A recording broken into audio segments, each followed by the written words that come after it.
오늘 충남대학교 명예교수로 있는 황희동입니다. 오늘 여러분께 제가 강의할 주제는 성리학이란 무엇인가, 이러한 주제로 여러분들에게 말씀을 드리도록 하겠습니다. 성리학. 여러분들 아마 우리가 이 조선이라는 나라, 조선 쪽 500년이 유교국가였었다.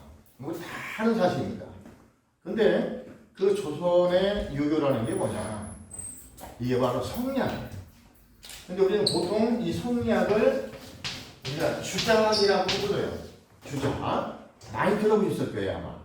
성리학이라고도 하고, 주자학이라고도 하고, 또 이걸 송학이라고 해요. 송학. 이렇게 여러 가지 이름을 가진 게 바로 이 성리학이에요. 사실은 여러분들 잘 아시는 우리가 퇴계 선생님이나 율곡 선생님이나 또 여기 진주에 여기 남명 조십 선생님이나 이런 분들이 다 뭐냐, 다 성리학자예요.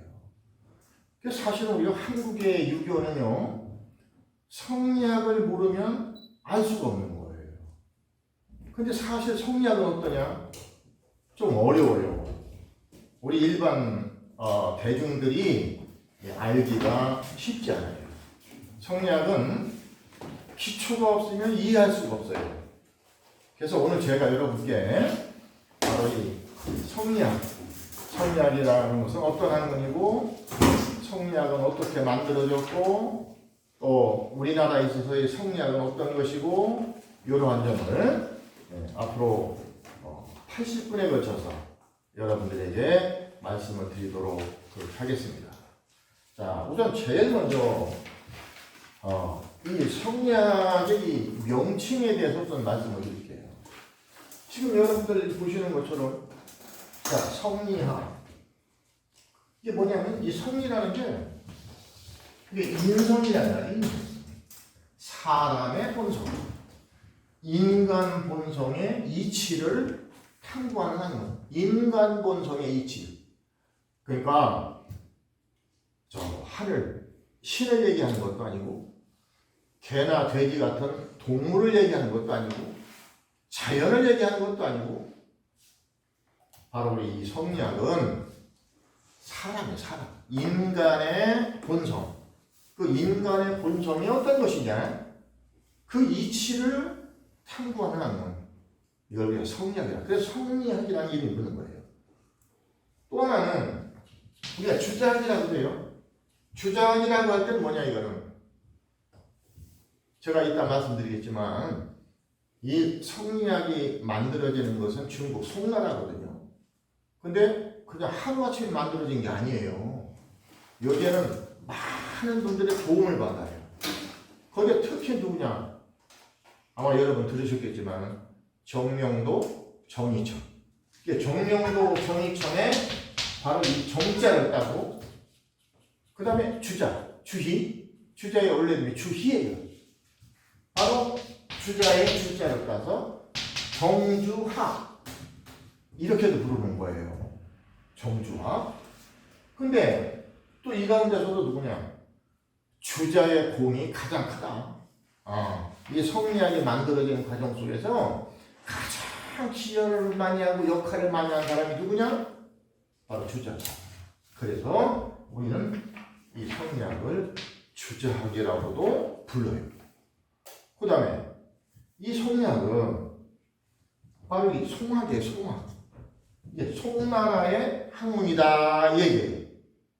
그럼 이게 무슨 소리냐면은, 자, 여러분들 이 성리학은요, 우리가 중국의 역사를 조금 아셔야 돼요. 여러분들 아마 우리가 사서삼경이나 우리 유교 경전을 보면 요순 얘기를 하죠. 요임금, 순임금. 그렇죠? 요순. 그 요임금, 그 다음에 순임금 있어요. 순임금. 요순. 그 다음에 우임금 있어요. 우임금. 그 다음에 탕임금 있어요. 탕임금.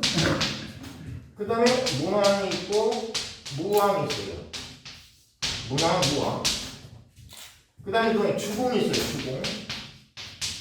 그리고 누가 있냐? 공자가 있는 거예요. 예? 자, 이게 유임금의 나라를 우리가 당나라라고 하는 거예요. 당나라. 이건 우리 삼국시대 때 당나라가 아니에요. 신라, 백제, 고구려 때 연개소문 장군 있죠? 양만춘. 그 당나라가 아니에요. 그 이전의 당이라고 하는 거예요. 유임금의 나라 이름이 당이에요. 그 다음에 순응의 나라 이름이 뭐냐? 이게 우예우, 우나요. 얘가 당우라고 해요. 당우.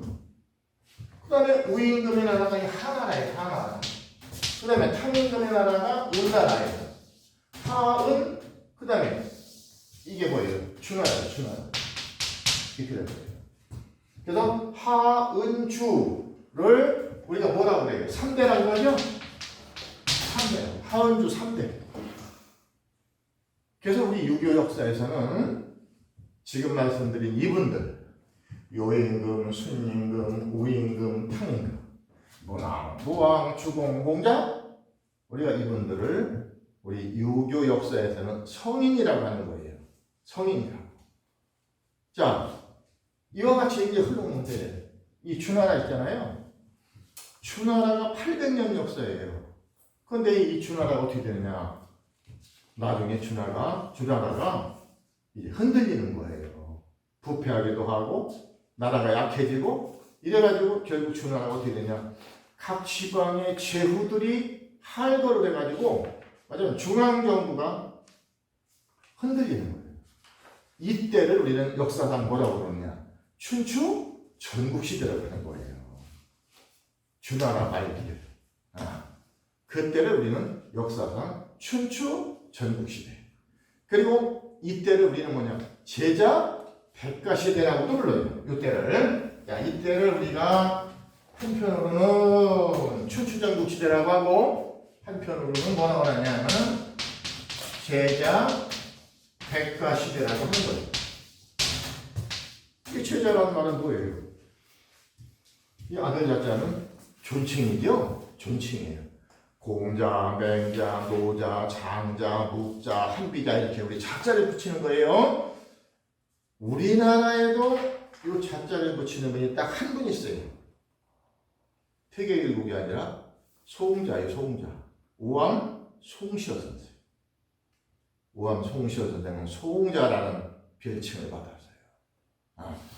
어쨌든 중국의 이 제자, 이 당시에 말하자면 공자를 비롯해서 노자, 장자, 묵자, 한비자, 순자 이러한 많은 사상가들이 나온 거예요. 바로 이때 이 제자백가 시대를 우리는 춘추 전국시대라고 한다. 자, 이 춘추 전국시대를 바로 통일하는 사람이 누구냐 하면은 바로 저 유명한 누구예요? 진시황이죠? 진시황이에요. 진시황. 그러니까 이 춘추 전국시대가 바로 이때가 이 춘추 전국시대가 이제 공자맹자의 시대란 말이에요. 공자맹자. 바로 공자맹자의 시대가 바로 이 춘추 전국시대예요. 근데 이거를 평정해서 하나로 통일시킨 나라가 이게 진나라예요. 진나라. 그게 바로 진시황이에요. 진시황은 독재자예요. 엄청난 독재자예요. 예? 바로 진나라 다음에 뭐냐? 한나라. 한나라. 한나라 다음에 이제 위진 남북조 시대라고 해요. 위진 남북조 시대가 또 있어요. 남북조 시대. 위진 남북조 시대. 그 다음에 이제 수나라. 그 다음에 이제 당나라. 그 다음에 송나라. 이게 중국의 역사거든요. 그럼 어떻게 되느냐? 바로 여기 당나라 다음에 송나라요. 이 당나라 이 당이 바로 이제 우리 고구려 때 당이에요. 이 송나라는 우리나라는 고려 시대. 바로 이때까지 몇 년이냐? 1100년이에요. 1100년. 엄청 길어요. 공자맹자서부터 여기까지 몇 년이냐? 1100년이에요. 근데 이 1100년 동안 이때 어땠느냐? 중국에서 유교가 환영을 받지 못했다는 거예요. 유교가 지식인들에게 외면당했어요. 그리고 이때 그러면 이 1100년 동안 중국에는 어떤 사상이 지배를 했는가? 하나는 노자장자의 도가 사상이고 또 하나는 불교예요. 불교. 그러니까 불교와 도가 사상이 1100년 동안 중국의 주류가 된 거예요. 그리고 유교는 뭐냐? 주류가 못 되고 비주류가 된 거예요. 그래서 바로 이때 요 당나라 말기 송나라 초에 이때 훌륭한 학자들이 나타나요. 이때 바로 그분들이 누구냐? 여러분들 아마 아시겠지만 주령제라는 분 들어보셨죠? 주령제, 소강절, 정명도, 정의천, 그 다음에 장행거라는 분, 장행거, 그다음에 주의. 바로 이런 분들이 나타나가지고, 야, 우리가 왜 도가나 불교한테 밀려가지고 이런 신세가 됐는가? 맞으면 중국에서 왜 환영을 못 받는가? 지식인들한테. 그래서 반성을 해요. 반성을. 네? 이래가지고 공자맹자의 유교를 새롭게 탈바꿈시키는 거예요. 공자맹자의 유교라는 건 뭐예요? 우리가 흔히 말하는 사서삼경, 사서오경의 유교를 말하는 거예요. 그것을 새롭게 탈바꿈시켜서 개혁한 거예요. 개혁한 유교. 이걸 우리는 오늘날 성리학이라고 한다. 이해가 되시죠? 네? 그러니까 여러분들 우리가 성리학 해도 성리학하고 유교는 어떻게 다른가? 잘 모르신단 말이에요. 그러니까 여러분이 제일 알기 쉬운 게 뭐냐? 여러분 우리 대학중용 논어맹자 보시면 뭐가 있어요? 큰 글자가 있죠. 대문이 있죠. 큰 글씨가 있죠. 예를 들면 중용에 보면 천명지우 이상, 예를 들어서 중용에 보면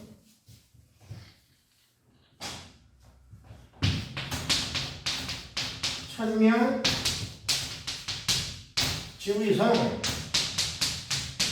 이렇게 큰 글씨가 딱 나와요. 큰 글씨가. 그 다음에 이제 솔성지우기도 수도지우기도 나와요. 그러니까 원래는 이거밖에 없는 거예요. 근데 이거를 그 옆에 보시면 여러분 어때요? 작은 글씨로 주석을 해놨죠? 작은 글씨로. 그 때문에 요 천. 자, 하늘이 명한 것을 일러 성이란다. 그러니까 요 천이라는 게 뭐냐? 천이라는 게 뭐냐? 해가 떠 있는 하늘이냐? 어? 아니면 하느님을 말하는 거냐? 이런 것을 요거를 천이란 무엇인가, 명이란 무엇인가, 성이란 무엇인가? 이 성도 그렇잖아요. 인간의 본성이라는 게 뭐냐 도대체? 도덕성을 말하는 거냐? 생물적인 본성도, 욕망, 욕심도 성이냐? 이게 다른 거예요. 바로 이와 같이 바로 이 공자맹자의 말씀을 여기에다가 철학적인 해석을 한 거예요.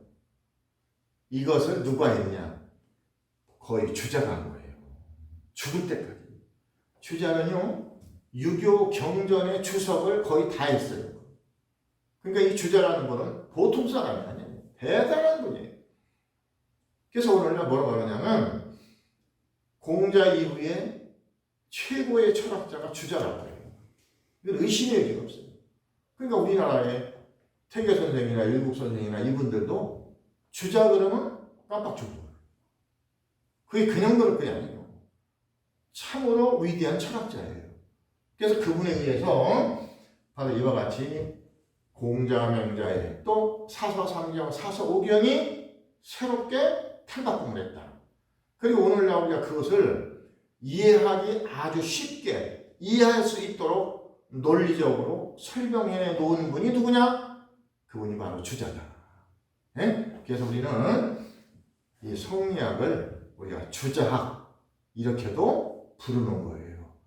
그래서 송학, 성리학, 송학, 성리학 또는 정주학 이렇게 여러 이름을 가진 것이 바로 성리학이다. 그리고 이 성리학은 또 뭐라고 하냐? 리학이라고 돼. 리학이라고 불러요. 리학. 리학이라는 말은 이거는 결국 우리가 성리학이라고 하는 것은 즉 리, 이게 정의천이 한 말이거든요. 정의천. 성이 곧 리다. 성이 곧 리다. 그러니까 하늘이 우리 사람에게, 나에게 준 본성, 그것이 곧 뭐냐? 그게 바로 이치다. 그게 성을 리로 보는 거예요. 이런 측면에서 우리가 이 성리학을 뭐라고 하냐? 리학이라고도 부른다. 또 이 성리학을 뭐라고 부르냐? 도학이라고 불러요. 도학. 왜 도학이냐? 여러분 이 도자는 뭐예요? 길도자잖아요. 길도자. 이 도라고 하는 말은 우리가 진리라는 의미도 있고, 도라고 하는 말은 말씀이라는 뜻도 있고, 그래서 우리가 이제 유교를 유도라고도 하죠. 유도. 불교에서도 불도라는 말 써요. 불도. 네. 그러니까 이 도라고 하는 말은 우리 유교만 쓰는 게 아니라 불교도 쓰고 기독교도 쓰고 어느 종교나 어느 철학이나 다 뭐냐면 이 길도자 도를 쓰는 거예요. 도를. 그래서 이 도학이랄 때는 유학 자체가 도학이에요. 유교 자체가. 그러니까 이 성리학도 우리가 도학이라고 말할 수가 있다.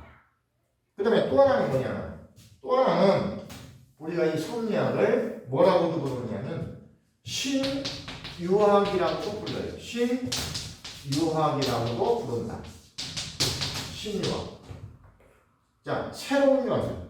새로운 유학. 그래서 네오 코뉴시아니스예요. 네오 코뉴시아니스.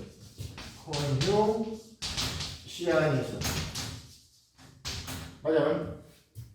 신공자주의, 신공자 사상.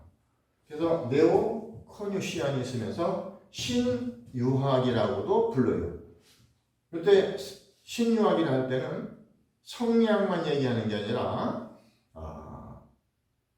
양명학, 실학까지 포함해서 신유학이라고 부르는 거예요.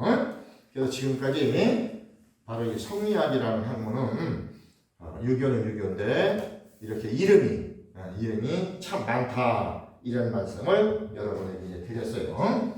자, 이제 그러면 지금부터 중요한 게 뭐냐면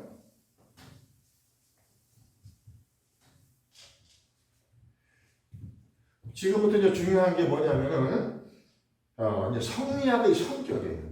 성리학이라는 학문이 도대체 어떤 학문이냐? 자, 지금부터 이제 성리학이란 어떤 성격을 갖는 학문인가 하는 거에 대해서 말씀을 드리도록 하겠어요. 자, 여기에는 첫째는 좁은 의미로 얘기했어요. 협의. 좁은 의미로 보면 어떠냐? 성리학은 그야말로 아까 말씀드린 성, 즉, 리다. 그래서 성리학은 뭐냐? 리학이다. 이렇게 말할 수 있지만, 그러나 넓게 보면 그렇지 않다. 왜냐하면 좁게 보면 리학이라고 할 수 있지만 넓게 보면 우리가 유교를 뭐라고 해요? 수기, 치인, 지학이라고 한단 말이에요. 수기, 치인, 지학. 수기와 치인을 겸한 학문 이렇게 말한단 말이에요. 자, 이렇게 볼 때는 유학 자체를 우리가 성리학이라고도 부른다. 그래서 성리학은 좁게 볼 때가 있고 넓게 볼 때가 있고 두 가지 형태로 성리학의 성격을 얘기할 수가 있어요. 그러니까 어떤 분들은 성리학 하게 되면 이건 오로지 리학이다. 그런데 이따 말씀드렸지만은 그러면 성리학 하면은 정치, 경제 이런 실학은 안 들어가느냐?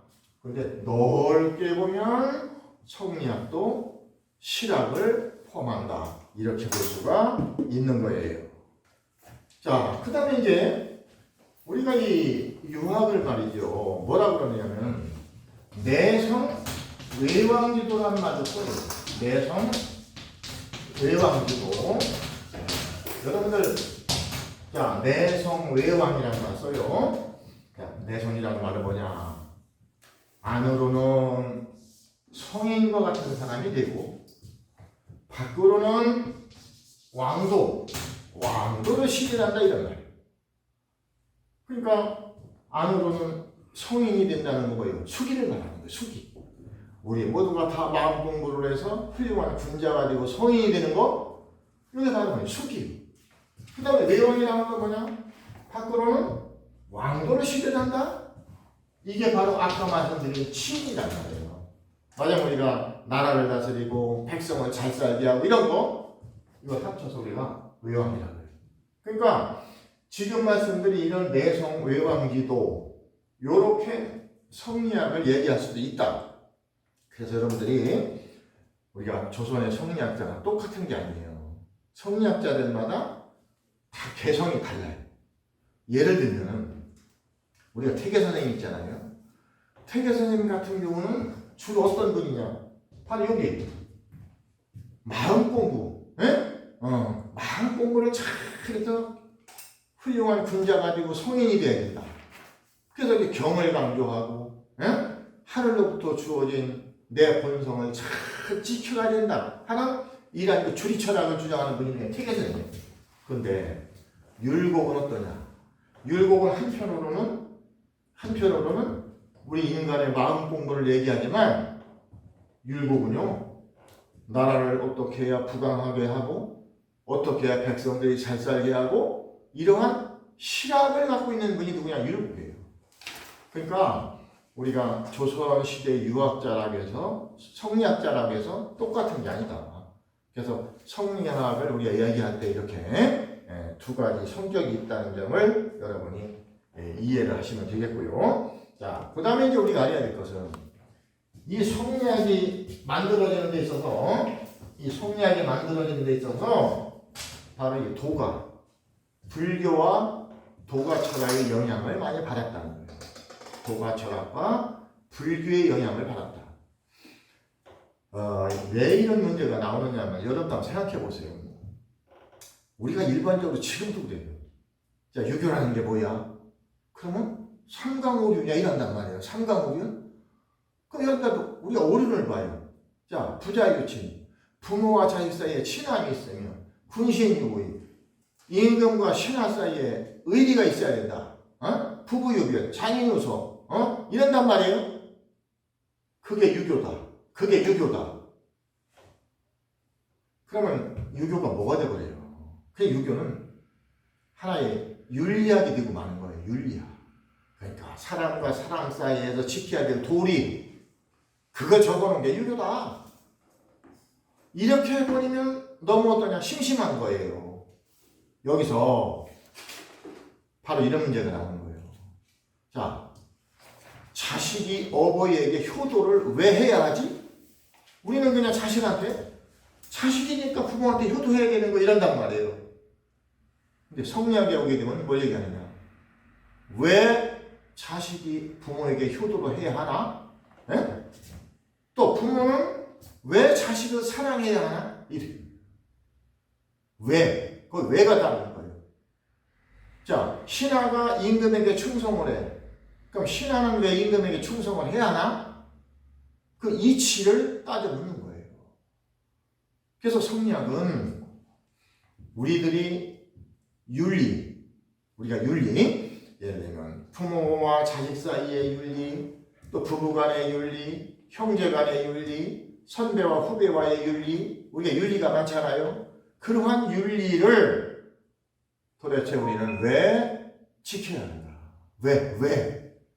그 왜를 따져 묻는 학문이 뭐냐? 성리학이다. 그래서 이 성리학에는 이 성리학을 만드는 과정에서 이 당시 이제 유학자들이 불교와 노자장자의 도가의 영향을 받아요. 예를 들면 불교에서는 뭘 배우느냐? 이 채용문단,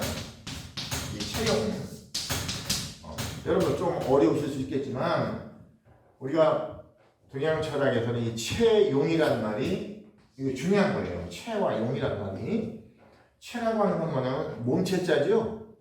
우리 사람으로 비유하면 이 제 몸이 이게 뭐냐 이게 체예요. 이게 그런데 내 이 몸을 가지고 어떻게 해요?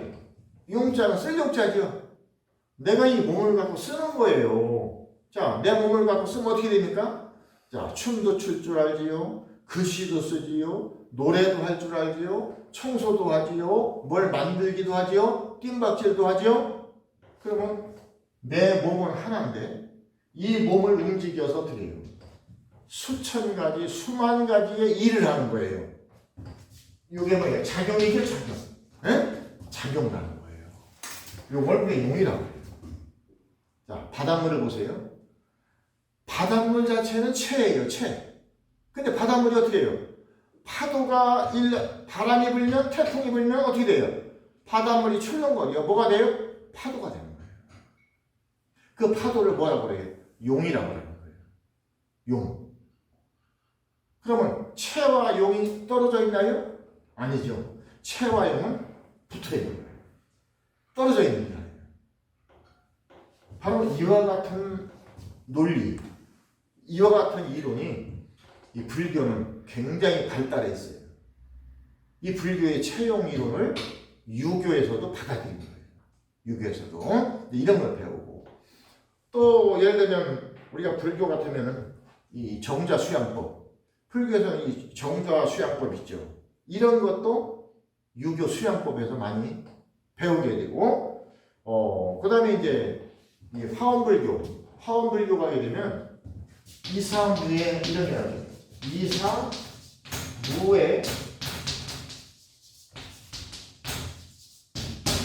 이사무에 이사가 걸림이 없다. 이것도 이제 리와 사라고 하는 게 성리학에서 말하는 이계하고는 다른 거예요. 약간 비슷한 것 같지만 같은 게 아니에요. 이 화엄에서의 리라고 하는 건 일종의 본질이요, 본질. 요 사라고 하는 건 현상. 본질이 나타난 거, 드러난 거. 그걸 우리가 이사라고 해요. 그래서 이 화엄사상에서는 이사모에, 사사모에, 이런 식으로 얘기하는 거예요. 그래서 요 이사, 요런 개념이 성리학에서는 리지루, 이와 기, 요런 식으로 발전을 하는 거예요. 똑같은 건 아니지만 상당히 유사하다. 조금 성격은 비슷한 거예요. 그래서 화엄에 이용한 이사사상 이런 것들이 성리학에 와서는 이기 그런 개념으로 이렇게 발전하는 거예요. 그 다음에 도가철학이잖아요. 노자장자의 도가철학 어떠냐? 도가철학은 원래가 성리학적으로 말하면 무슨 철학이냐? 기철학이에요. 도가철학. 노자장자의 도가철학은 기철학이거든요. 바로 이 도가의 지론이 유교의 성리학의 이 지론을 형성하는데 많이 도움을 받게 되고, 그 다음에 이제 무국이라고 하는 게 있는데 들어보셨는지 모르겠지만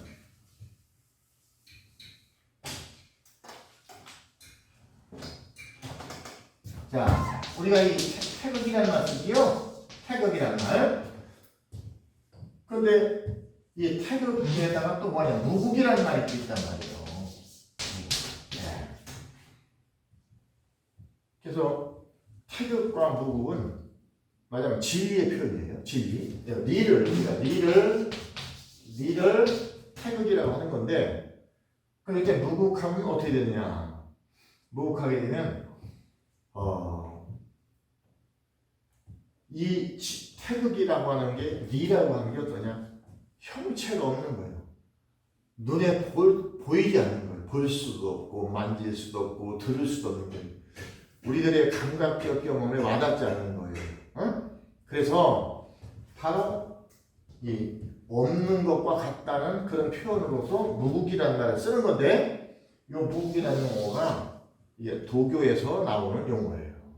근데 이걸 차용해서 성리학에서도 굉장히 중요한 개념으로 활용하고 있다. 이렇게 볼 수가 있고, 그 다음에 이 주정 같은 거, 이 주정, 우리 이제 동정을 얘기하죠. 수양론에 있어서 움직일 동자의 반대가 고요할 정자잖아요. 정을 위주로 한다 이런 얘기죠. 정을 위주로 한다. 이게 이제 우리 마음 공부에서 중요한 거예요. 마음 공부에서 특히 이제 이 주경계 같은 분이 이제 이 주정을 강조하는데 이러한 주정의 수양론도 이 도가 쪽에 이론을 많이 차용한 것이다. 우리가 이렇게 얘기를 해요. 그래서 성리학이 형성되는 과정에서 불교와 도가의 영향을 좀 받았다. 그래서 그 영향을 받아서 그냥 공자맹자의 사상을 기본으로 하지만 바로 그것을 잘 어떻게 해요? 보다 깊이 있게 논리적인 또 사변적인 그런 철학으로 재창조한 것이 바로 성리학이다. 이렇게 얘기할 수가 있어요. 자, 이제 그러면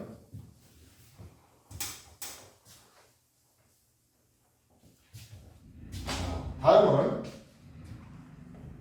도대체 우리가 이 성리학에서는요, 성리라는 말을 쓰는데 아까 말씀드린 대로 성리다. 근데 이 성이 뭐냐? 인성이다. 제가 아까 이런 말씀 드렸어요. 인성. 사람의 본성이다. 응? 자, 이걸 우리가 여러분이 좀 잘 아셔야 돼요. 그럼 결국 이 인성이라는 건 뭐냐면, 자, 우리 인간은 뭘로 되어 있어요? 몸과 마음으로 되어 있어요. 그렇죠? 하나는 육신이라는 거예요. 육신. 우리 육신. 우리의 육신. 네? 또 하나는 뭐예요? 우리 마음이 마음. 몸과 마음. 우리 다 있잖아요.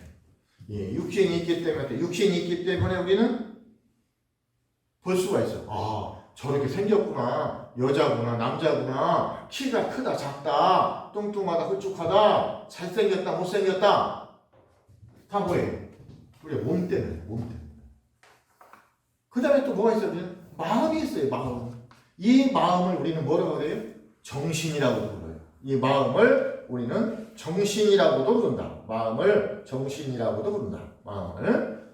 자, 우리가 지금 여기서 말하는 바로 이 인성이라고 하는 거, 이걸 우리가 잘 생각해야 돼요. 자, 인간의 본성이라는 게 뭐냐? 보세요. 우리 몸에서 나오는 본성이 뭐가 있느냐? 하나가 우리 몸에서 나오는 게 감성이에요. 감성. 우리가 흔히 말하는 감정이죠. 기뻐하고 슬퍼하고 노여워하고 하는 그 감정. 그 다음에 또 하나가 뭐냐? 욕심 있는 거, 욕심. 우리가 욕망이라고 하고 욕구라고 하죠. 욕심, 욕망, 욕구. 자, 이건 무슨 하는 거냐? 우리 몸에서 나는 거예요. 이것도 본성이다 이 말이에요. 이것도 본성. 그러니까 우리가 남자가 아름다운 여인이 나타나면 어떻게 마음에 끌리는, 그래서 요즘 우리가 성폭력 뭐 이런 사고가 자꾸 나잖아요. 왜냐면 그 인간의 본성이에요, 그것도. 그 다음에 감성, 기쁨, 슬픔, 막 화가 나면 어떻게 일절이 된다. 화가 나면 일절이 된다. 그게 바로 감성. 기쁨, 슬픔, 노여움 뭐 이런 거 있잖아요. 그게 뭐 감성. 그 다음에 이쪽 우리 마음에서 나오는 본성이 하나가 뭐냐? 지성이에요. 지성. 이 지성이라는 게 뭘까요?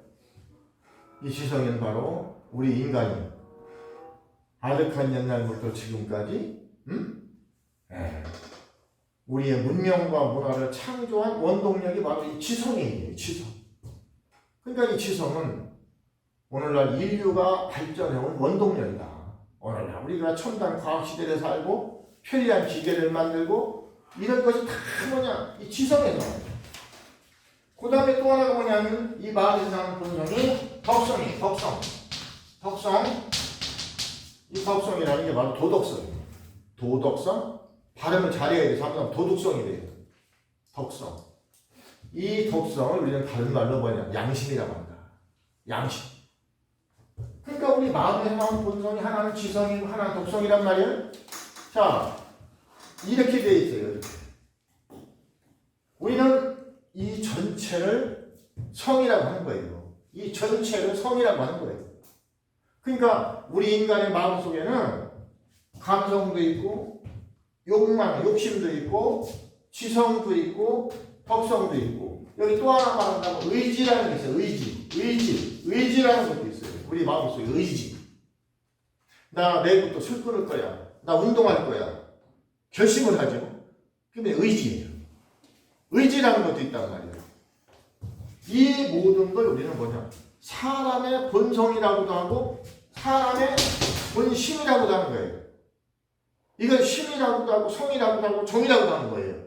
이 전체 통틀어서 이거를 논어에서는 우리 공자께서는 이 전체를 뭐라 하겠느냐?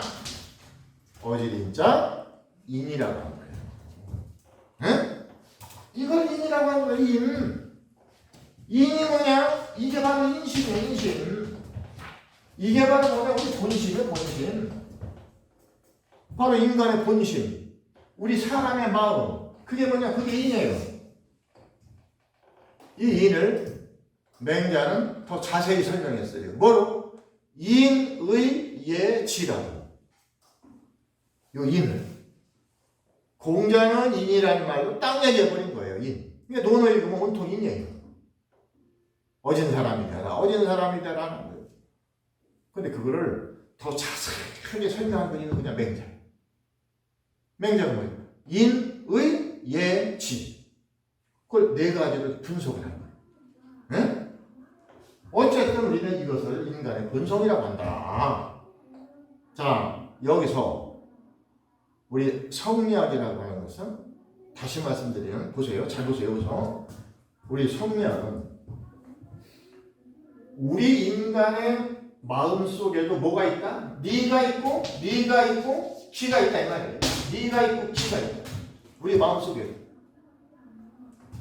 이것도 요 기에 연관된 본성이 뭐냐? 요게 감성과 욕심.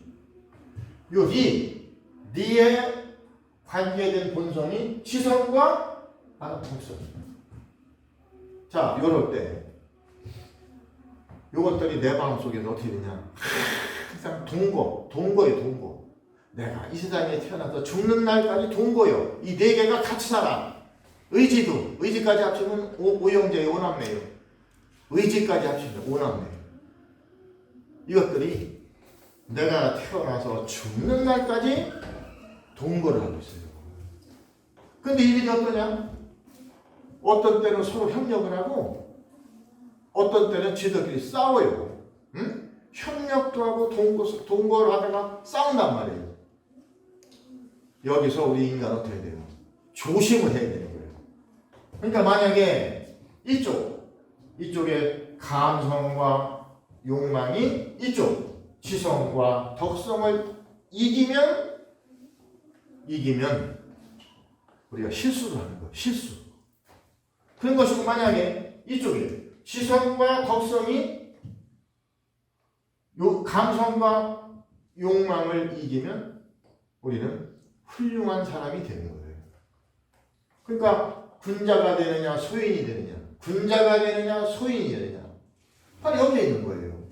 그래서 여러분이 우리가 성리학이라고 하는 것은 지금 말씀드린 이러한 우리 인간의 마음의 구조, 인간 본성의 구조, 이걸 어떻게 우리가 잘 이해를 하느냐, 여기에 따라서 달라진다. 이렇게 볼 수 있는 거예요. 자, 이 성리학이 그러면 왜 필요한가? 성리학의 그 필요성에 대해서 좀 말씀을 한번 드려보도록 그렇게 하겠습니다. 여러분들 한번 생각해 보세요. 우리가 정치도 해야 되고, 행정도 해야 되고, 교육도 해야 되고, 또 나라도 지켜야 되고, 또 우리가 농업도 해야 되고, 공업도 해야 되고. 우리가 살아가는 세상은 굉장히 많은 일들이 있어요. 그런데 한번 생각해 보면 결국 그건 누가 하는 거냐? 그냥 기계가 하는 거냐? 제도가 하는 거냐? 법이 하는 거냐? 아니야. 이 세상의 모든 만사는 누가 하는 거냐? 사람이 하는 거야. 결국은 누가 하는 거냐? 사람이 하는 거예요. 응? 그러니까 지금 우리가 정치도 그렇잖아요. 자, 우리나라 정치가 성공했느냐 실패했느냐, 또 경제가 잘 되느냐 못 되느냐, 교육이 잘 되느냐 못 되느냐, 지금 이런 것이 다 누구 얘기냐? 결국 사람이 하는 거예요. 사람이. 그런데 여러분들 우리 사람이 어떻다고 그랬어요? 우리 인간은 하나는 뭐예요? 하나는 우리 마음이 있고 하나는 몸이 있단 말이에요. 자, 이랬을 때에 결국 우리 인간은 마음이 몸을 움직여요. 다른 동물들은 몸이 마음을 움직여요. 그러니까 배가 고프면 어떻게 해요? 안 먹고 못 견뎌요. 그러니까 예의염치 없이 먹어야 돼요. 근데 우리 인간은 어떠냐? 우리 인간은 내가 배고파도 도둑질 안 할 수가 있어. 심지어는 어떻게 해요? 단식 투쟁을 해요. 심지어는 어떻게 해요? 민주주의를 위해서, 진리를 위해서 죽을 수도 있어요. 이게 사람이에요. 그러니까 우리 인간이라는 것은 마음이 중요하단 말이에요. 마음. 그래서 이 마음을 다른 말로 말하면 본성도 되고 감정도 되고 또 뭐예요? 의지도 되고 그렇단 말이에요. 바로 우리의 마음, 우리의 본성, 우리의 감정, 우리의 의지, 자, 이런 것들의 원리를 알아야만 우리는 뭐냐? 인간을 이해하게 되고 또 그걸 알아야만 내가 인간답게 훌륭하게 살 수가 있단 말이에요. 근데 여러분 한번 생각해 보세요. 우리가 어떻습니까? 솔직히 아침에 출근할 때 애들이 학교 갈 때 거울을 쳐다봐요. 거울 쳐다보면서 뭐나 봐요? 내 얼굴에 티는 없나? 에? 또 고춧가루는 이에 없는가? 그건 쳐다봐요. 근데 정말 내 앞에 비춰진 나는 도대체 누군가? 나는 도대체 무엇인가? 그 말을 바꿔 말한 거예요. 인간이란 무엇인가? 나 자신의 이 원리에 대해서 우리는 생각 한번 안 해봐요. 그런 생각 하나도 안 해보고 평생을 사는 거예요. 이게 우리 현실이다 이 말이에요. 그래서 우리는 바로 이제 이런 것을 우리는 뭐라고 하겠어요? 철학 없이 산다 이렇게 말할 수 있는 거예요. 그래서 우리가 철학 없는 인생, 철학 없는 인생은 어떻게 될까요? 원칙도 없어요. 원칙도 없어요. 그러니까 바람 불면 부는 대로 물결 치는 대로 이리 가고 저리 가고 이렇게 되는 거예요. 그러니까 우리가 어떻게 돼요? 많이 배운 사람도 박사를 받았어도 지위가 높은 사람도 정신 못 차리고 어떻게 교도소에 가고 실족을 하고 실수를 하고 타락을 하고 이런 현상이 비일비재한 거예요. 그래서 우리가 바로 우리의 마음, 인간의 본성을 우리는 알아야 되겠다. 이걸 철저하게 알아야 되겠다. 이게 바로 성리학이에요. 그러니까 성리학을 왜 공부해야 되는가? 성리학이 왜 필요한가? 결국은 이 세상의 모든 정치도 경제도 교육도 누가 하는가? 사람이 하는 거예요. 그러면 사람의 뭐가 중요한가? 인간성이 중요하다 이 말이에요. 여러분 오늘날도 다 여기 어때요? 우리 나라도 그렇잖아요. 자, 대통령 잘 뽑아야 돼요. 내년에 우리가 대통령 하는 거예요. 대통령 잘 뽑아야 돼요. 그 대통령 예정에 대통령 잘못 뽑으면 어떻게 되나요? 나라 망하는 거예요. 네? 나쁜 마음 가진 나쁜 본성 가진 대통령 만나면 어떻게 돼요? 우리 5천만 국민이 고생하는 거예요. 나라가 허물어지는 거예요. 그래서 우리가 정치도 지도자를 잘 뽑아야 되고 우리가 경제도 교육도 또 판사 검사도 다 누가 필요해요? 인간성이 중요합니다. 그래서 조선조의 성리학자들이 우리가 태계 선생, 율곡 선생, 남영 선생 이런 분들이 그렇게 이 성리학을 중요시하고 성리학 공부에 매진한 이유를 우리는 알아야 돼요. 그분들이 할 일 없어서 그런 게 아니란 말이에요. 결국 이 세상에 만사는 다 뭐냐? 사람의 뭐가 중요하냐? 사람의 마음이 중요하고 본성이 중요하고 그 마음과 본성을 어떻게 반듯하게 키워야 되느냐? 그 마음과 본성을 어떻게 반듯하게 만드느냐? 이게 바로 성리학이다. 그래서 우리가 성리학이 대단히 중요한 학문이다라는 것을 여러분에게 말씀을 다시 한번 강조하는 거예요. 자, 이제 그러면 자, 이러한 성리학은 어떻게 만들어지게 되었는가 하는 걸 잠깐 그 역사적 배경에 대해서 지금부터 설명을 조금 드릴게요. 자, 아까 제가 여러분들에게 이 성리학은 중국에서 바로 송나라 때에 형성된 유교를 말한다. 제가 그런 말씀을 드렸어요. 근데 이 성리학이 만들어진 역사적 배경 속에는 첫째 뭐가 있느냐? 중국의 한나라, 당나라 바로 이 시대에 말하자면 유교가 너무 지나치게 현실적이었다. 말하자면 유교가 과거 시험을 보는 도구가 된다든지, 예? 그러니까 너무나 지나치게 타락한 거예요. 바로 여기에서 유교의 그 본래성을 회복해야 된다. 그런 그 절실한 필요성에서 바로 이 성리학이 잉태하게 되었다는 거고요. 또 하나는 뭐냐면 이 위진남북조 또 수나라 당나라 시대에 이때 도가 철학과 불교가 융성했다고 제가 말씀드렸어요. 왜냐하면 1100년 동안의 간극이 있었다. 그 1100년 동안은 유교가 버림을 받고 오히려 불교와 도가 철학이 환영을 받았다. 자, 여기서 사실 뭐냐, 이 유학자들은 자극을 받아. 야, 이게 참 왜 우리가 이렇게 버림을 받았는가? 불교와 도가 가지고 환영받는데 우리 유가 철학은 왜 지식인들에게 외면을 당하는가? 여기에 대한 철저한 반성이 일어나면서 불교와 도가에서 배울 걸 배우는 거예요.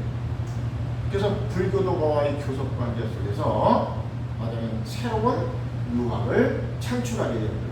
이게 바로 성리학이다. 이렇게 말씀드릴 수가 있고, 그 다음에 또 하나는 뭐냐면 적어도 유교과학을 때는 어떻게 보냐면 여러분들 여기 도가철학 있잖아요.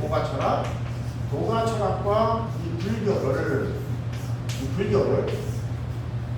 물론 도가도 할 말이 있고 또 불교 입장에는 할 말이 있어요. 그러나 적어도 유교의 입장에서 보면 또 유학자의 눈으로 보면 어떠냐? 도가는 뭐니 해도 그냥 자연주의예요. 네? 자연주의. 그러니까 자연주의라고 하는 건 뭐냐면 인간을 뭘로 보느냐? 하찮은 존재로 보느냐? 인간은 뭐냐? 개미와 똑같은 거야. 우주 멀리 저 위에서 보면 인공위성을 타고 하늘에서 보면 에베레스트 산이나 금강산이나 똑같아요. 그리고 사람이나 개미나 똑같아요. 그러니까 이 세상의 만물을 모두 뭐냐? 이 자연이라는 범주 속에서 이해를 합니다. 자, 이렇게 되면 어떻게 되나요? 인간이 외소화되는 거죠? 인간이 외소화된다. 외소화. 인간이 작아진다. 맞아요. 인간의 가치가 간과된다. 이런 문제점을 알고 있는 거예요. 특히 도가는 여러분들 잘 아시는 바와 같이 도가가 내거는 캐치프레이즈는 뭐예요? 무의, 자연이죠. 무의, 자연. 이 우이라고 하는 말은 인의란 말이에요. 인의란 말은 무슨 말이냐면 인공이라는 말과 같아요. 인간의 노력. 그 인간의 노력을 하지 말라는 거예요. 없음 못하니까. 인간의 노력을 하지 말라. 그게 어떡하라는 거예요? 저절로 그렇게 된다. 그러니까 인간이 노력을 안 해도 저절로 그렇게 된다. 바로 이러한 무의자연의 원리를 도가는 강조하는 거거든요. 자, 그러니까 이 말은 뭐냐? 인간이요. 너 인간들이 잘났다고 머리를 쓰고 지혜를 써서 무엇을 만들고 고치고 바꾸고 이런 일 하지 말라는 거예요. 이 말은 뭐냐면 오늘날 우리가 만드는 과학기술, 첨단 과학기술 이걸 다 도가 입장에서는 부정적으로 보는 거예요. 그러니까 일종의 뭘 할 수 있어요? 반문명주의죠. 반문명주의. 예, 문명을 거부하는 거예요. 자, 이러한 입장을 우리 유학에서 볼 때는 뭐냐? 비현실적이다 이렇게 보면 비현실적이다. 우리가 통화처럼 어떻게 할 수 있나? 이거 비현실적이다. 그 다음에 또 하나는 불교예요. 물론 불교는 같은 동양 철학으로서 유교와 흡사한 면도 있고 유교와 공통점도 많이 있어요. 이 불교는. 네. 근데 이제 유학에서 불교를 얘기할 때 제일 문제 삼는 것 중에 하나가 뭐냐 하면은 바로 이 출가 문제. 출가 문제. 맞으면은 일가친척 가족 다 버리고 산속으로 들어간다 이 말이에요. 에? 자, 적어도 유교 입장에서 볼 때는 이해할 수가 없는 거예요. 왜 그러냐면 유교는 자, 우리 인간이 이 세상에 태어났으면 결혼을 해야 되고 결혼했으면 어떻게 해요? 결혼했으면 자식을 낳아야 돼요. 그래서 어떻게 해요? 낳고 또 나서 끊임없이 어떻게 생명을 이어가야 돼요. 그게 역사의 연속성이에요. 유교는 이걸 굉장히 중요하게 여기는 거예요. 그런데 너도 나도 머리 감고 산속에 들어간다? 그럼 어떻게 되느냐? 결국은 집안이 끊어지고 역사가 단절돼. 유교 입장에서는 용납할 수가 없는 거예요. 유교 입장에서는 그런 거예요. 적어도 그런 거예요. 생명의 영속성을 지켜야 된다. 이런 논리를 유교는 갖는 거예요. 그 다음에 또 하나는 뭐냐 하면은 물론 불교가 안 그런 면도 있죠. 그러나 우리가 흔히 말하는 색적 시공, 공적 시세계라는 이런 측면에서 보면 물론 불교가 현상 세계를 완전 부정하는 건 아니지만은 그러나 궁극적으로 들어가면 어떻게 되느냐? 우리 눈에 보이는 것들은 다 변하는 거다. 다 변하는 거다. 변하지 않는 것은 아무것도 없다. 근데 사람들은 어떠냐? 그 눈에 보이는 것들에 현혹돼서 욕심을 갖게 되고, 그걸 못 가질 때 불만을 하게 되고, 거기서 그냥 고통이 오고, 이렇게 본다 이 말이에요. 바로 이러한 논리. 유교 입장에서는 좀 이해가 안 가는 거예요. 왜 그러냐? 유교는요, 우리 눈에 보이는 것들, 예를 들면, 저 산도 있어야 되고, 건물도 있어야 되고, 다리도 필요하고, 자동차도 필요하고, 컴퓨터도 필요하고, 예? 그것들은 다 뭐예요? 우리들이 살기 위한 편리한 도구들이란 말이에요. 유교는 그걸 인정하는 거예요. 근데 그것들을, 자, 저거 덧없는 거다. 덧없는 거예요. 다 편하고 변하는 거고, 저거는 영원한 게 아니고, 그러니 헛된 거다. 바로 여기에는 뭐냐? 현상세계에 대한 부정적인 인식을 갖고 있는 거예요. 바로 이런 것이 우리가 이제 불교와 유교가 상당히 그 점에서 제가 볼 때는 걸리는 문제 중에 하나를 볼 수가 있어요. 그러니까 적어도 유교는 이 현상세계, 우리들 눈앞에 보이는 이 물질세계를 유교는 긍정한다. 그건 있어야 되는 거다. 필요하다고 본다. 네. 이런 점에서 불교보다는 훨씬 긍정적이다. 이런 것들이 이제 뭐냐면 유교가 볼 때는 도가나 불교가 비현실적이고 너무 지나치게 이상적이고 관념적이고 또 비윤리적이라는 이런 비판을 하게 되는 거예요. 여기서 이 당시 유학자들이 사명감, 우리가 이 유교의 도를 지켜야 된다고 하는 그 사명감에서 바로 성리학적인 발상이 나오게 될 것이다. 이렇게 말씀을 수가 있어요. 이제 그러면 지금부터 이제 무슨 말씀을 드릴 거냐면 이 성리학이 송대에 당나라 말기 송나라 초에 송초 또 이건 당나라 말기랑 마찬가지예요. 당나라 말기 송초에 어떻게 이 성리학이 형성되는가 하는 말씀을 그저 간략하게 말씀드릴게요. 자, 선구자는 누구냐? 이 성리학이 만들어지는데 가장 중요한 선구자는 여러분 한유예요. 한퇴지라고 하죠. 한퇴지. 그 다음에 또 한 사람이 누가 있냐면 이고라는 사람이 있어요. 이고.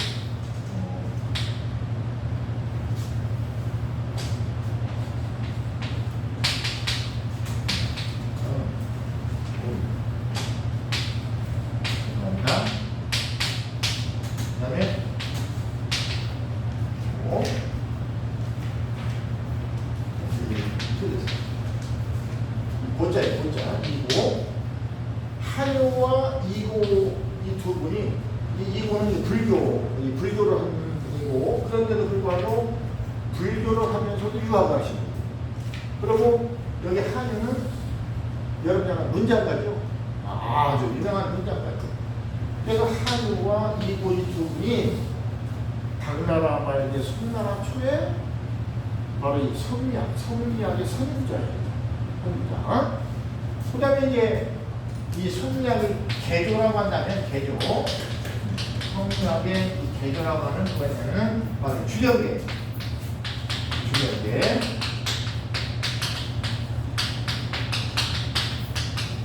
이 주력계는 원래 이름이 주돈이죠. 주돈.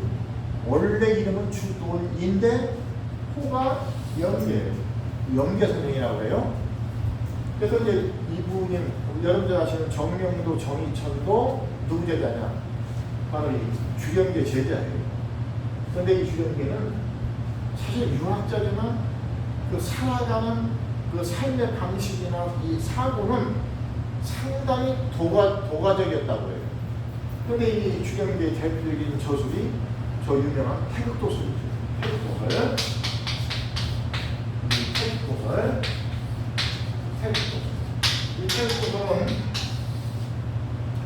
태극도술은 우주 자연으로부터 만물이 생성되는 그 과정을 도식화해서 설명한 것인데 그 분량은 얼마 안 돼요. 그런데 굉장히 내용이 논리적이고 훌륭합니다. 특히 주자가 이 태극도서를 아주 성리하게 가장 중요한 출발점이라고 보는 거예요.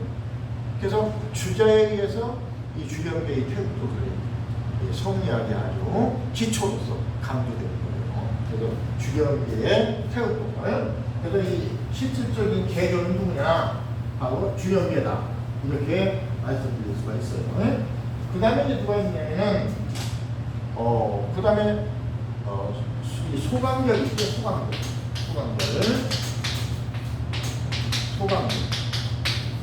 소강렬이 소옹이라고 하죠. 원래 소옹이에요. 소강렬. 이분은 이제 그 아주 역하게 내가요. 역하게. 그 다음에 이 수리 역학을 하는데 이 상수역학. 맞으면 이 수리 철학이 아주 능한 분이에요. 그래서 이분의 그 저서 가운데 가장 대표적인 것이 황급 경세서라는 게 있어요. 황급 경세서.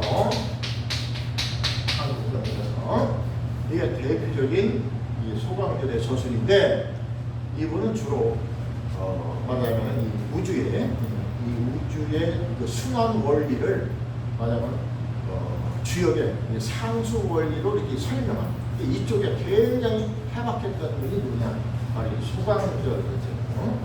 이분도 유학자인데 이분도 그냥 굉장히 살아가는 삶의 정정화 태도는 도교적이었다. 이런 평가를 받는 분이 바로 소강렬이에요. 자, 그 다음에 이제 누가 있냐면 정명도와 정이천이 있어요. 자, 이 두 분이 형제죠. 정명도와 정이천은 형제예요. 형제. 명도가 형이고 이천이 동생. 그런데 이 둘 다가 특별한 합점이 둘 다가. 그러니까 우리가 이 성리학의 역사에서는 이 두 분은 빼놓을 수가 없어요. 굉장히 중요한 분들인데, 근데 형제인데 말이죠. 두 분의 성격이나 철학적인 품성이나 이거는 아주 대조적이에요. 그래서 이 명도는 어떤 분이냐? 명도는 굉장히 넉넉해 독바람처럼 남을 포용하고 이런 굉장히 성격이 온화하고 너그럽고 이런 분이에요. 그리고 이 명도는 철학이 뭐냐? 이론적 철학, 이론적. 그러니까 이기론이나 이런 것도 하나로 통합해보는 바로 그런 일을 가지고. 근데 이천은 어떠냐? 통합이 좀 달라요. 이천은 굉장히 날카롭고 분석적이에요. 그래서 두 분이 형제지만 대단히 비교할 수 있는 대조적이었다. 이렇게 볼 수가.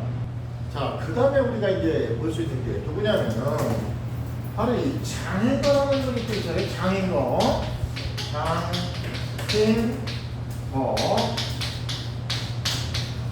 자, 여러분은 좀 생소한 분이시죠? 원래 이제 이분은 이름이 원래 장제예요. 장제. 이름은 장제인데 회거 선생이라고 해요. 그 이분은 어떤 분이냐? 이분은 기철. 바로 이 기철학의 대가예요. 그러니까 지금 이 송대 성리학이 형성되는 과정에서 바로 이 기철학에 있어서는 이분이 아주 대가인데 나중에 주자가 나오잖아요. 주자가 송대 성리학을 집대성할 때 바로 이 기철학, 이 기원적인 부분은 바로 이 장애인거의 이론을 많이 수용을 합니다. 또 이제 우리나라 여러분들 화담 서경덕 있잖아요. 화담 서경덕 선생님이 기철학자거든요. 바로 이제 그런 분도 바로 이 장애인거의 이론을 상당히 차용을 하게 됩니다. 이렇게 볼 수가 있는 거예요. 자, 그 다음에 마지막으로 누구냐? 바로 주의예요. 주의. 자, 주자. 자, 주자는 우리가 호가 뭐예요? 해암이죠. 주자의 호가 해암이에요. 해암. 네. 본래 이름은 주희죠. 주희. 여러분 이 주자는 대단한 분이에요. 네, 정말 주자는 돌아가시는 날까지 공부하고 연구하고 글을 쓰고 논문을 쓰고 특히 바로 유교의 경전 사서 3경 사서 5경을 번역을 하십니다. 그래서 오늘날 우리들이 편하게 바로 유교 경전을 읽고 이해할 수 있도록 하는데 큰 도움을 준 분이 누구냐? 바로 이 주자예요. 자, 근데 이 주자는 어떤 분이냐? 성리학이 하나로 10대성이다. 10대성.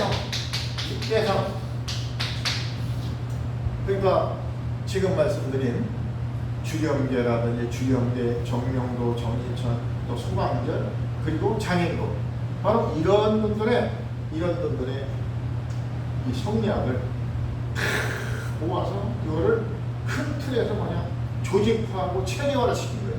왜냐하면 종합적인 체계화를 시켜서 이 성리학이라고 하는 유학을, 성리학이라는 철학을 하나의 큰 논리적인 체계로 완성시킨 분이 누구냐? 바로 주자다.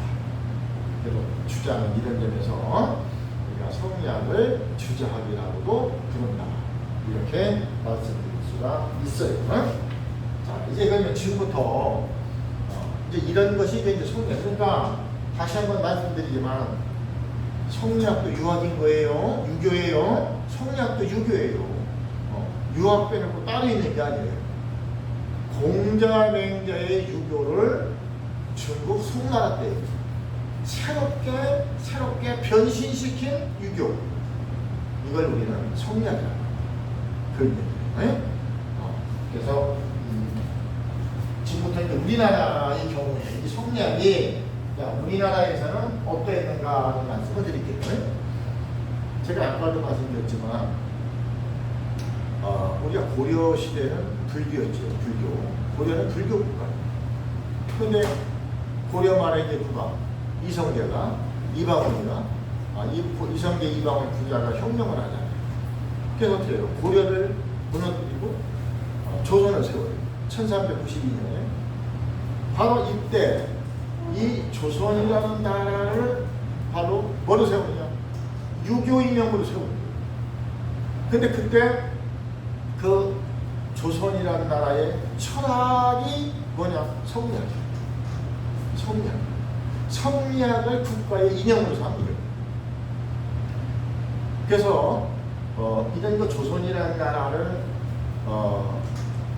성리학의 나라로 만드는 데 있어서 그 기획을 한 사람이 누구냐? 바로 삼봉 정도전 선생. 삼봉 정도전 선생은 대단한 유학자예요.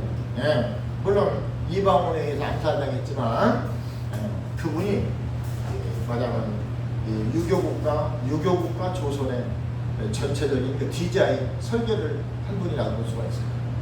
그래서 조선시대 때는 어땠어요?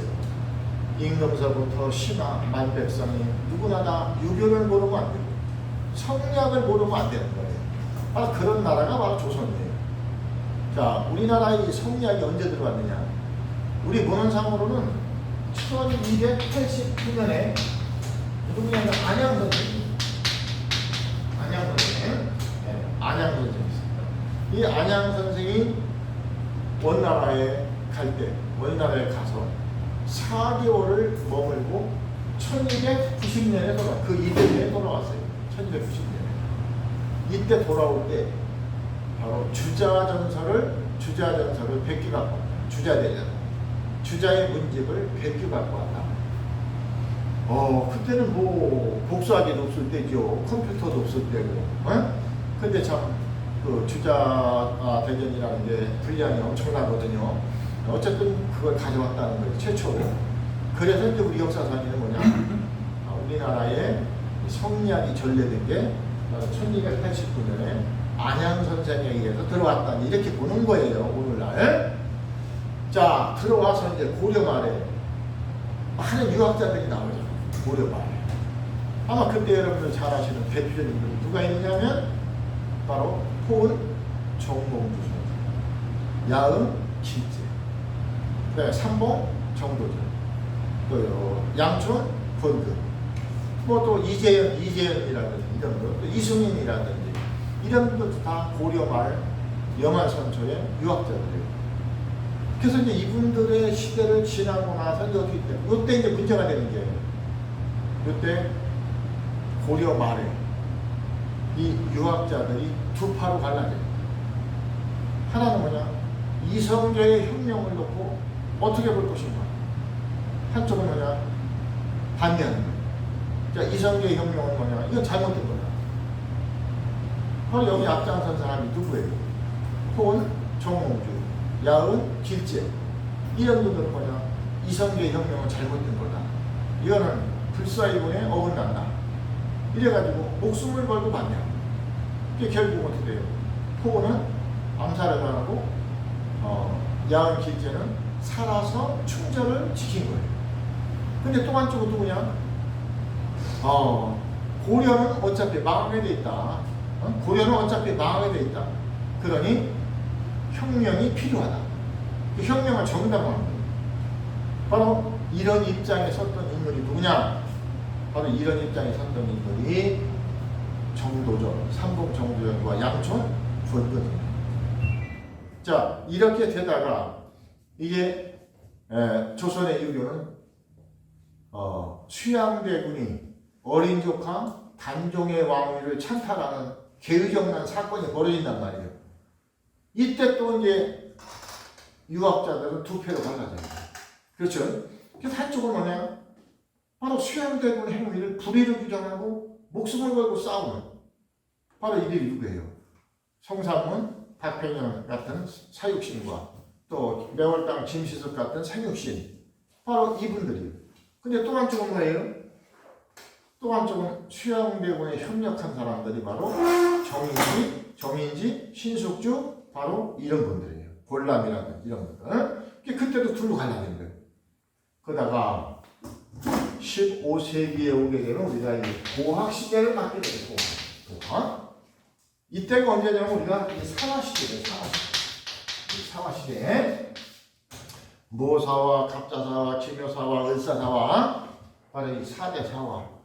이 사화 시대에 바로 유교를 우리는 보통 도학이라고 불러요. 우리나라에서는. 이때 이 도학은 뭐냐? 여러분들 잘 아시는 전필제 김종직. 그 김종직 선생의 문화에서 이 도학이 일어나요. 그 제자가 누구냐? 바로 김경필. 전필제 김경필. 한원당 김경필. 그 다음에 일도 정여창. 바로 일도 또 김경필 선생이 다 여기 영남 지역의 유학자들, 아주 유명한 유학자분들이에요. 그래서 김경필의 문화에 누가 나와요? 조광조가 나오는 거예요. 그래서 바로 이렇게 김경필, 정여창, 조광조를 중심으로 한 이분들의 학문을 우리는 특별히 도학이라고 한다. 근데 이분들의 이 도학은 어떤 특징이 있느냐? 바로 이 소학을 중요시하는데, 소학을. 네? 소학을 중요시했다. 왜 그러냐? 여러분, 소학이라는 책은 어떤 책이에요? 소학은 요즘 말하면 아동용 교과서예요. 그렇죠? 그러니까 어렸을 때 유아교육이란 말이에요. 그래서 청소를 어떻게 해야 되고, 심부름을 어떻게 해야 되고, 딱지질은 어떻게 하고, 하품을 어떻게 해야 되고, 아주 자질구레한 일상의 윤리를 가르치는 게 소학이란 말이에요. 그래서 이 김종진 문화에서 바로 이 소학 공부가 강조돼요. 왜냐? 우리 인간이 되는 데 있어서는 어려서부터 인성교육이 잘 돼야 된다. 특히 중요한 게 뭐냐? 실천이다, 실천. 윤리 실천, 도덕의 실천. 그래서 이 소학 공부를 강조하게 돼요. 자, 이러한 학풍, 이러한 실천적인 학풍. 근데 이 실천은 더 나아가면 뭐냐?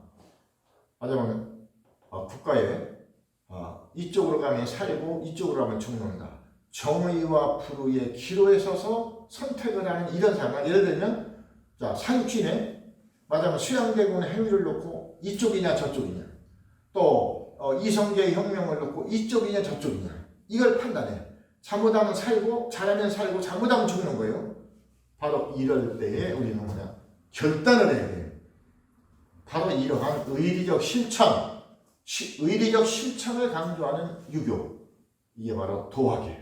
이 도학. 그래서 이 도학의 바로 중심 인물이 바로 가장 대표인분이 한원당 김gin필, 일두정예찬, 정왕, 조광조, 이런 분들이 대표적이고, 이분들의 뒤를 이어서 이제 우리가 태계 선생, 율곡 선생, 이런 분들이 또 계승을 하는 거예요. 이제 또 이때의 유학을 도학이라고 한다. 그 다음에 여러분이 아셔야 할 것은 우리가 이제 16세기. 16세기는 어떠냐? 이때가 성리학의 전성시대예요. 조선에서 성리학의 전성시대예요. 이때는 엄청나게 많은 유학자들이 나와요. 성리학자들이. 그런데 이때 하나는 뭐냐? 바로 이 주립. 지보다 리가 더 중요하다. 리를 강조하는 학풍. 여기에 대표적인 분이 누구냐? 해제 이현적 선생. 그 해제 이현적 선생을 존중하고 계승한 분이 누구냐? 바로 태계 이황선생. 그 다음에 또 하는 쪽은 뭐냐? 기천학을 강조하는 학풍. 이분이 누구냐? 화담 서경덕 선생. 화담 서경덕. 그래가지고 한쪽은 리를 강조하고 한쪽은 기를 강조하는 학풍이 나오는데, 이 두 학풍을 조화시키는 이론, 맞아요. 리도 중요하고 기도 중요하다. 이런 입장에 섰던 분이 누구냐? 바로 고봉, 기대승과 율곡, 이선생입니다. 그렇게 된 거예요. 이게 이제 성리학의 전성시대 16세기가. 그 다음에 17세기가 되면 어떻게 되느냐? 이때는 이제 임진왜란이 끝나고, 그 다음에 병자호란을 겪어요. 그러니까 임진왜란 7년 전쟁 맞이해서 일본한테 당하고 외놈한테 당하고, 그 다음에 병자호란을 당해서 청나라한테 또 얻어맞는 거예요. 그러니까 이 조선이라는 나라가 아주 휘청휘청한 거예요. 전쟁에 참화를 겪고, 그 다음에 백성들은 막 도탄에 빠져. 예? 이런 상황 속에서 이제 성리학 갖고는 해결이 안 되는 거예요. 여기서 조선시대의 유교는 어떠냐? 새로운 탈바꿈입니다. 이때는 뭐냐? 성리학만 있는 게 아니라 이제 새로운 유교가 나오는 거예요. 그게 실학이에요. 실학은 뭡니까? 실용을 강조하는 학문, 실용. 백성을 잘 살게 하고 나라를 부국강병하게 하고, 바로 여기에 힘을 쓰는 새로운 학문, 이게 실학이에요. 그 다음에 양료학이라는 게 나와요. 양료학은 쉽게 말씀드리면 좀 불교 냄새가 나는 유교. 이 중국의 명나라 때 유교를 말하는 거예요. 양료학이 또 들어와요. 실학이 있어, 양료학이 있어. 그 다음에 또 예학이 또 들어와요. 예학은 뭐냐? 이거는 임진왜란 병자호란을 겪고 나니까 어떻게 해요? 백성들이 전쟁 치르고 나니까 윤리강상이 무너진 거예요. 윤리강상. 나라의 기강이 무너지고 윤리질서가 다 무너진 거예요. 이때 나라의 기강과 윤리를 바로 세우기 위한 학문, 이걸 우리는 예학이라고 해요. 예학. 요즘 말로 말하면 윤리학이죠. 윤리학. 그래서 이 17세기 이후에는 뭐냐?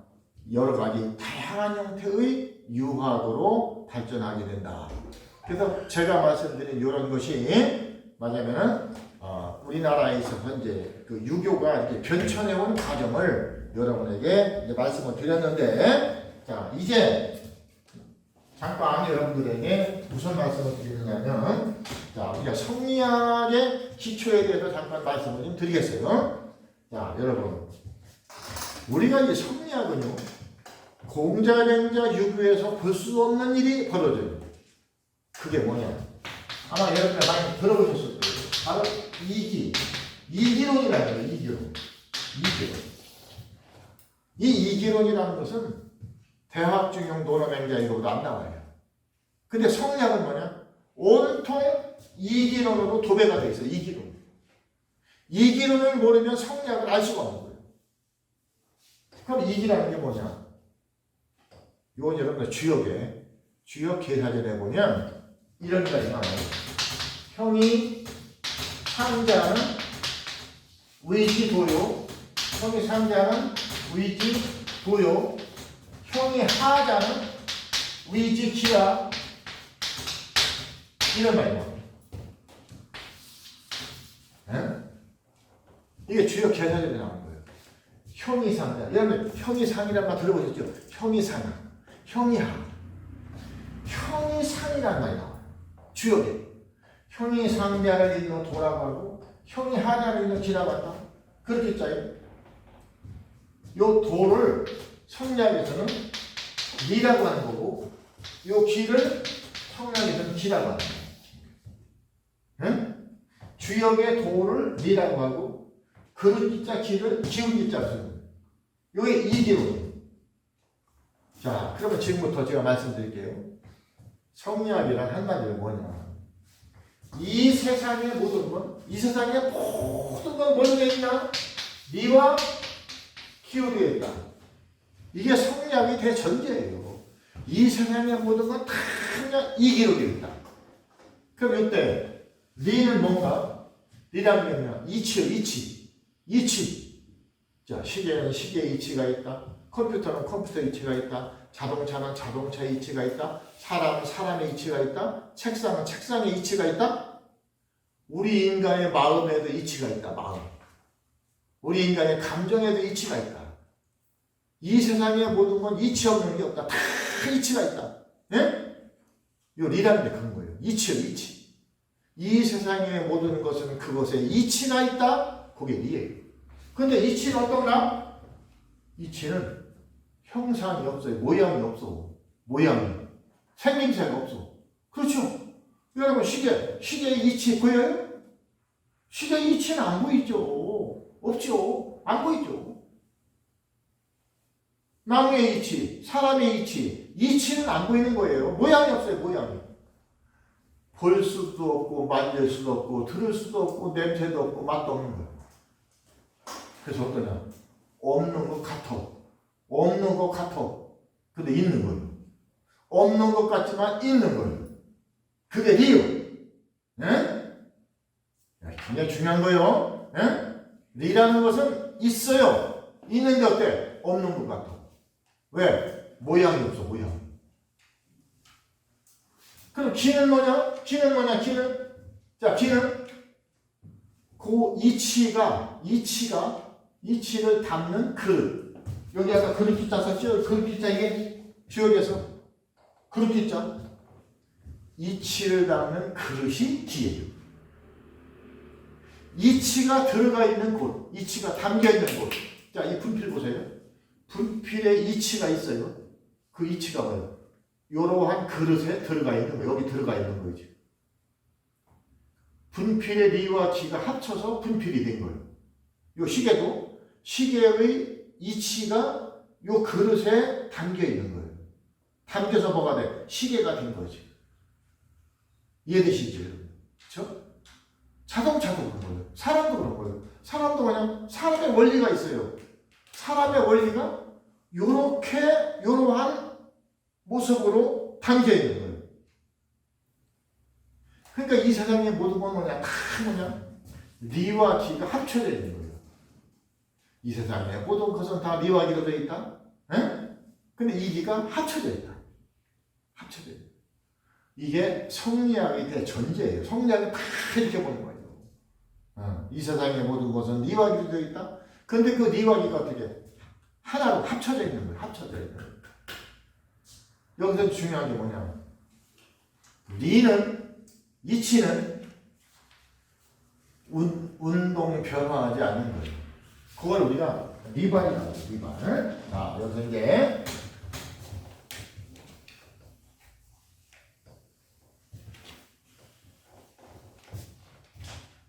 자, 니는 니가 바란다. 발. 여러분 아마 많이 들어보셨어요. 기발, 니발. 니발, 기발. 니발, 기발. 니도 바라고 기도 바란다. 또 이거를 다른 단어는 위자를 써요. 위. 이 위자는 하위자죠. 행위. 행위를 말하는 거예요. 행위. 어떤 행동을 하는 거예요. 행동을 하는 거예요. 그러니까 자, 원래는 우리 성리학의 교과서에는 또 주자의 말씀으로 보면 니는 발하는 게 아니에요. 발해서는 안 되는 거예요. 니는 운동하거나 변화되어서는 안 되는 거예요. 자, 여러분 보세요. 자, 이치가 사람의 이치가 변하면 어떻게 될까요? 큰일 나는 거예요. 자, 사람의 이치는 옛날이나 지금이나 미국에서나 한국에서나 똑같은 거예요. 얼굴이 검거나 하얗거나 노랗거나 사람의 이치는 똑같은 거예요. 자, 사람 배를 갈라서 해부하잖아요. 그럼 어떻게 되나요? 흑인이나 백인이나 우리 한국 사람이나 있을 때 다 똑같아요. 그죠? 허판 어디 있어? 여기 양쪽에 똑같이 있어. 네? 손가락 몇 개? 5개. 눈은 2개. 이게 사람의 이치요. 근데 흑인은 폐가 하나밖에 없더라. 이런 법은 없는 거예요. 네? 사람의 이치는 옛날이나 지금이나 똑같다.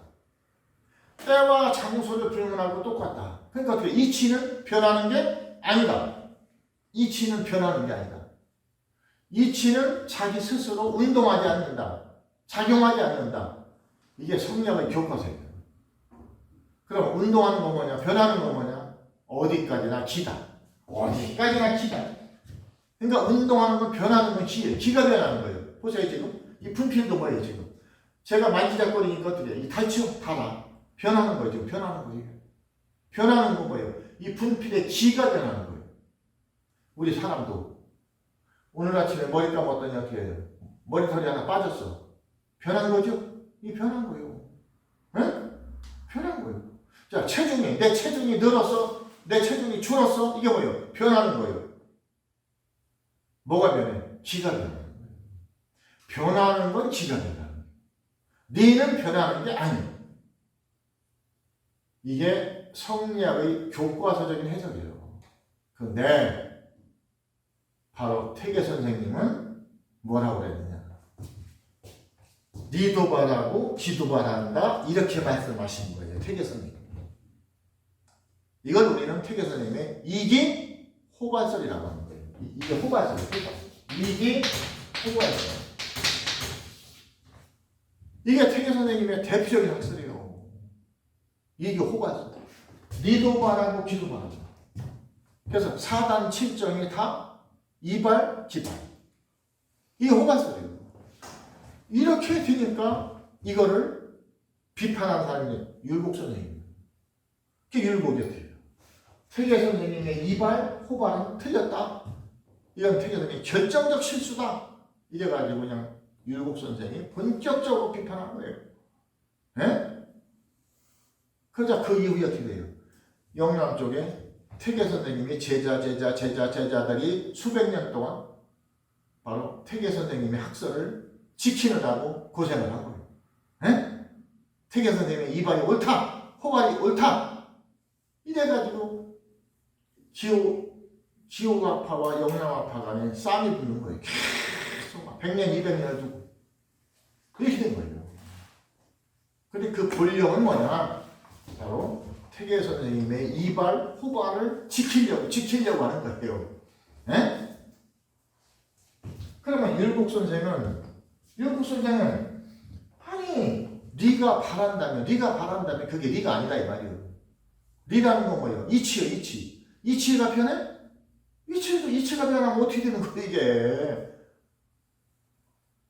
그러니까 여기서 이제 사실은 태계 선생님이 살아계셔서 율곡 선생하고 같이 붙었으면 한번 토론했으면 좋았을 텐데 그 대타로 나온 분이 누구였냐면 우계 성원 선생님.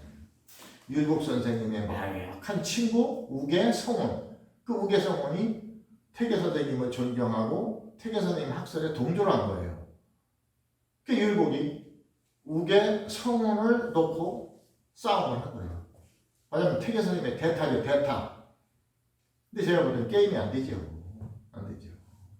그래서 결국은 율곡이 이렇게 비판하자 이제 영남 쪽에서 가람 이현희를 비롯해서 그 뒤에 많은 태계 선생님의 후예들이 나타나서 이제 기호 율곡학파의 학설을 또 비판하는 거예요.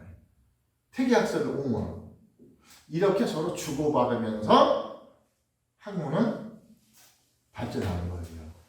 우리가 싸워야 큰다는 말이 바로 그거예요. 그러니까 싸움이 꼭 나쁘기만 한 건 아니에요. 바로 율곡학파와 태계학파, 율곡학파가 서로 이런 성리 논변을 통해서 발전했다. 또 한국의 성리학이 발전하고 깊어졌다. 이렇게 말할 수가 있는 거예요.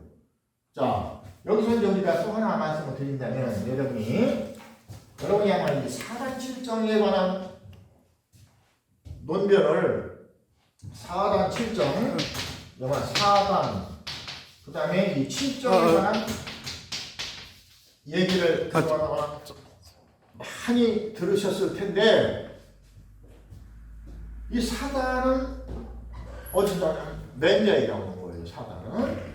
그 다음에 칠정은 이건 얘기라는 책에 나오는 거예요. 그런데 사단에서는 인간의 감정을 몇 가지를 얘기하냐면 네 가지를 얘기해요. 네 가지로. 맞으면 측은한 감정, 또 수호의 감정, 사양의 감정, 그 다음에 시비의 감정, 이렇게. 그 다음에 칠정에서는 희로, 애구, 애오욕 7가지로 말해요. 그래서 이 사단의 감정과 칠정의 감정이 같으냐 다르냐는 논쟁을 가지고 이제 태계 선생과 고봉 기대승 간에 또 그 이후에도 많은 유학자들이 이 논쟁을 벌이는데 이걸 제가 한마디로 말씀드리면 태계 선생님은 이렇게 본 거예요. 태계 선생님은 쉽게 사라는 거예요. 사단의 감정과 칠정의 감정을 상대적으로 놓고 비교를 했다. 자, 여러분 사단의 감정이라는 건 뭐냐면 도덕적인 감정이에요. 도덕. 칠정의 감정은 우리 신체에서 나오는 감정, 일반적인 감정이에요. 이 두 감정을 비교하는 거예요. 그럴 때 태계 선생님은 칠정의 감정과 사단의 감정을 혼동하지 마라. 이게 태계 선생님의 가르침이에요. 근데 율곡은 어떠냐? 율곡은 칠고 사유. 칠정 속에 사단이 포함되어 있다. 인간의 감정은 칠정뿐이고 그 칠정 속에 포함된 선한정이 바로 사단이다. 그래서 칠포사 이렇게 구별되는 거예요. 자, 지금까지 여러분들에게 우리가 이 성리학이란 무엇인가 하는 기초적인 개념부터 또 성리학의 성격, 또 성리학의 유래, 그리고 우리 한국에 있어서 이 성리학의 과정 이런 점을 쭉 말씀드렸는데 물론 시간이 좀 부족해서 더 말씀을 못 드립니다만은 오늘 제 강의는 이것으로 마치도록 하겠습니다. 여러분 대단히 감사합니다.